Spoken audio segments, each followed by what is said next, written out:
জনকল্যাণ পার্টির মনোনীত এমপি প্রার্থী তরিকুল ইসলাম সুজন ভাই। এখন রাত 12টা বাজে। এই যে দেখতে পাচ্ছেন উনি পিঠা বানাচ্ছে। যারা জনকল্যাণ পার্টিদের সাপোর্ট করেন তারা সাপোর্ট করবেন। জনকল্যাণ পার্টি হয়েছে যে গরিবের বন্ধু, গরিব এবং অসহায় মানুষের পাশে থাকবে এবং আছে এখনো সবসময় থাকবে। তা আপনারা সবাই জনকল্যাণ পার্টিকে ভোট দিয়ে জয়যুক্ত করে এদেশের সেবা করার জন্য সুযোগ করে দেবেন। সেজন্য আপনাদের মূল্যবান ভোটটি জনকল্যাণ পার্টিকে দেবেন। জনকল্যাণ পার্টিকে ভোট দিলে আপনাদের ভোট বিফলে যাবে না এবং সবার স্বপ্ন। তো আপনাকে কোন আসন থেকে মনোনয়ন দেওয়া হয়েছে? আমি হয়েছি বরিশাল নদী 1 আসন থেকে এমপি প্রার্থী হিসেবে আমাকে মনোনয়ন দেওয়া হয়েছে। আমার লিডারের নাম হয়েছে খায়রুল দেওয়ান।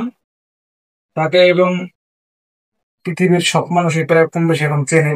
সে এখন জনপ্রিয়তা খুব, আর তার নেতৃত্বে আমি এখন তার ধারাবাহিকতা আমার রাজনীতি চলতে তার সাথে। সারাদিন কষ্ট করার পর এখন বাসায় এসে নিজের কাজ নিজে করতে আসি, এই চলতে আছে। আমি একজন গরিব সাধারণ মানুষ, আমি গরিবের পাশে থাকবো ইনশাল্লাহ। আমার জন্য দোয়া করবেন সবাই। তো সকলে ভালো থাকবেন আর জনকল্যাণ পার্টিকে সবসময় সাপোর্ট করবেন।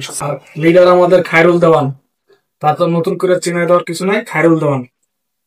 সবাই ভালো থাকবেন, সুস্থ থাকবেন আর জনকল্যাণ সংগঠন টাকা পয়সার কোনো আমাদের সব নিজস্ব কোনো ধান্দা নাই, আমাদের কোনো প্রফিট নেই। ব্যক্তিগত ভাবে যে যেখান থেকে পারে সে সেখান থেকে কাজ করে।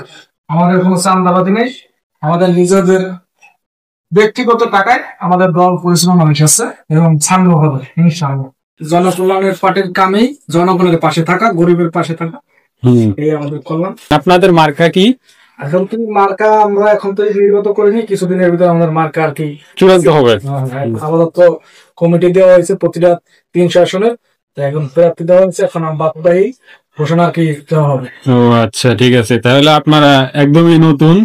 আমাদের নতুন, আমরা অনেক আগে থেকেই রাজনীতি, অনেক আগে থেকে আমাকে হয়েছে 2021 থেকে 21 থেকে ওনাদের যাত্রা শুরু।